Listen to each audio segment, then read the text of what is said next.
मसौरी रे बजरिया टेम्पुए ड्राइवर से कैसे टेम्पुए ड्राइवर से कैसे लड़ा ले नजरिया यारे छिनरो लड़ा ले नजरिया का करे गइल रहू नाना दो पटना सहरिया यारे ननदो पटना सहरिया का करे गइल रहू नाना दो गाया रे बजरिया यारे छिनरो गाया रे बजरिया टेम्पुए ड्राइवर से कैसे ट्रैक्टर ड्राइवर से कैसे लड़ा ले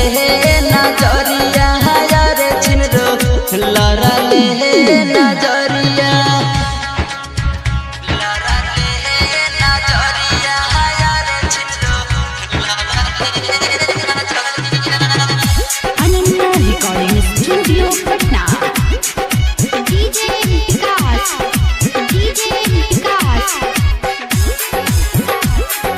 मटियारगढ़ सीतामढ़ी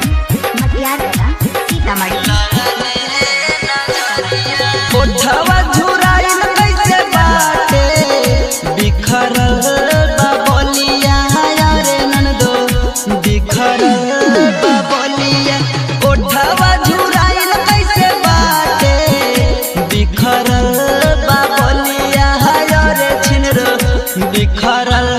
बाबलिया कवन टेम्पू वाला तो हसे कवन ट्रैक्टर वाला तो हसे कैले बल जोरिया यारे छिनरो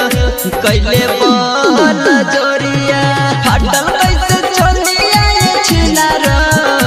गंदा भइल हंगवा यारे छिनरो